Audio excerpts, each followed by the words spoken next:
All right guys, this is just a quick tip video for those of you expecting to get the BlackMagic Pocket Cinema camera. Now, I know a lot of you guys are excited, you're waiting for it to come through the door and then you're gonna go out and start playing with it. Well, before you do, there's probably some things you need to know. First and foremost, you gotta have really good SD cards. As a matter of fact, I have a lot of SD cards. I have a lot of cameras, and my SD cards work fine for everything from Canon and Nikon to Sony, Olympus, and Panasonic, and so on, but none of my SD cards worked in this camera. It's just not fast enough. Most of them weren't even detected in this camera. Well, actually, I had two that were detected in the camera, but it had severe dropped frames. So they suggest that you get the SanDisk Extreme Pro. Now, unfortunately, none of the retailers in my area carry it because it's kind of expensive. So I had to order it online and hopefully it'll arrive tomorrow. So if you guys are expecting this camera, make sure you order a fast card that's gonna work inside this camera so you can start playing with it. Now, you see the Atomos Ninja is mounted to this BlackMagic Pocket Cinema camera. A little redundant because they both record in ProRes, but I don't have an SD card right now that works well, so I'm capturing out from the HDMI port. This is supposed to output 10-bit, and whether the quality is better in the Ninja than it is inside the Pocket Cinema camera, I don't know. But one of the benefits that I have right now, because I don't have the SD card, is I'm able to capture ProRes to solid state drives. Now these solid state drives, I have a ton of them. They're cheaper than buying multiple SD cards. And also, when I'm ready, I can pull this drive out, dock it to my Thunderbolt, start editing and transfer very quickly instead of dumping from an SD card.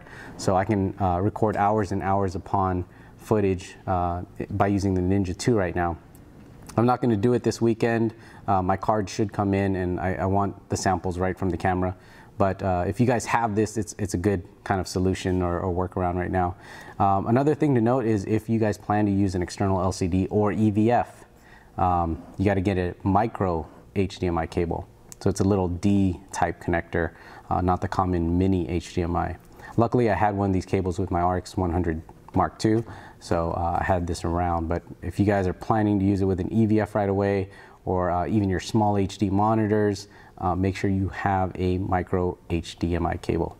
Another thing is that I'm using micro Four Thirds lenses on here. It does support some autofocus. It has focus peaking on the back LCD here if you double click this little focus button right here.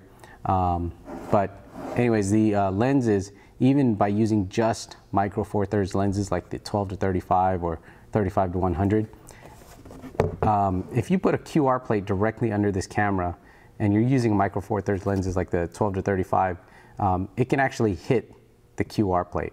So, you know, if you're thinking about doing some tripod mounting, your lens is actually gonna hit the QR plate. So you gotta kind of step up the body a little bit just to clear it. This is not the 12 to 35. This one actually works okay on top of this Manfrotto plate, but some of the lenses are just a little too big because the body on this thing is so small, so you're gonna have to step it up a little bit. That's another thing to know. Now, if you guys are planning on shooting and testing audio, there are no audio meters inside the camera, not at this time. So make sure you're doing something to monitor your audio properly or record to an external device if it's gonna make things easier. So those are some quick tips, things that I ran into. Hopefully you guys get prepared when yours come in. Again, if you're gonna use an external LCD, make sure you get a micro HDMI cable. If you plan on using SD media, make sure you format it correctly before you go out. Make sure it's cleaned out because you can't do any deletions or formatting from within the camera. And then you have to have a good, fast SD card. They suggest the SanDisk Extreme Pro. I'm testing a couple of cards out tomorrow, and I'm pretty sure I'm going to find one that's going to be more affordable and works just as well, but we'll see about that. And also the camera doesn't come with an extra, well actually the camera doesn't come with a battery charger. The battery's charged inside the camera, so you can pick up some spare batteries out there, but make sure you get an external charger if you want your battery charging while you run around with your camera. So that's another thing to note. Well, anyways, I'm rambling on, and hopefully those tips will help you guys out. Get prepared when your camera comes in so you're ready to shoot on that day, because I definitely was not prepared. More information about this stuff, check it out, Cheesycam.com.